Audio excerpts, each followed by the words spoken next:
My ambitious child, today my heart is overflowing with joy for no reason. Today I feel freed from a long captivity in ignorance. Hopefully with these letters I can transmit the warmth of my love to the spot where you are reading these words, perhaps with your cold feet beneath a narrow sheet. My rejoicing is justified by this. There is respite from discipline. Life consists neither of forcing ourselves to stand up straight continuously until our backs hurt, nor of incessantly punishing ourselves for the inertia of our animal nature. No, it is about venturing with reasonable effort to the heights of our ambition, but in small daily doses. This is not the eternal fate of our existence, but rather the first step toward benefiting from a marvelous equation. As we become accustomed to behaving as we wish to be, we will gradually incorporate the granules of that essence into ourselves to the point where they will stop signifying a demand and will become part of our existence.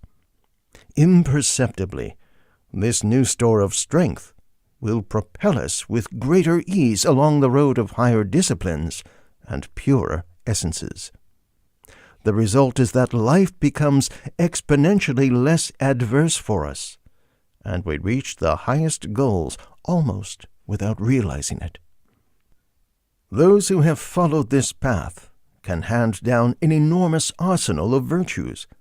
For them, life is an adventure, and countless opportunities are showered on them like raindrops on their heads. The opposite equation applies to those who idly settle for cynicism and self-pity. They become slow and grotesque, like giant deep-sea mollusks. But what I want to emphasize to you in this letter, dear girl, is that the pain of tempering our muscles and our minds slightly beyond their capabilities disappears once it is incorporated into the very essence of who we are. This is extremely important. It would be absurd to fight indefinitely to keep ourselves at an unnatural distance from our restful inertia, building up tension while the dawdler rests comfortably. He who exercises the mind and body comes to assimilate the essence of that effort to the point where it no longer requires a sacrifice to reach that state, because the goal is no longer something he does, but rather something he is. Do not confuse long-term assimilation with short-term assimilation. There are behaviors that are incorporated into our physical essence from the first years, such as language, and others whose fruit we will not see until our very bones are exhumed from the grave. There is a ceiling to every effort, and a maximum to every resource. Do not wear yourself out with thankless disciplines that, far from changing you, sicken you, and cause you to run away from good habits.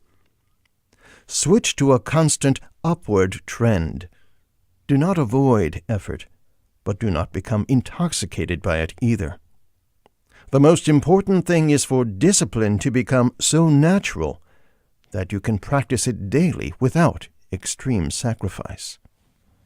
Growing accustomed to pain and the deferment of pleasure will make you increasingly valiant, and you will surprise yourself by taking increasingly copious doses of sweat and tears. Remember that you are not fighting to reach a point where you can be loved and admired. Forget about those ambitions. You are fighting to meld with your principles. This is not a poetic truth. It is a physical reality, like orbits. Everything has weight in atomic currency. Never undervalue it. Dear girl, I do not want you to think that this is poetry. Fate will deliver into your hands pages written by wise men who know how to detail these truths better than I have learned to do on my journey. Lovely girl, If only I could touch you. Perhaps I could make you feel the love with which I want these words to reach you, these truths that have been bought with blood. Get up, dear girl, and try again. Make change the habit you practice most religiously.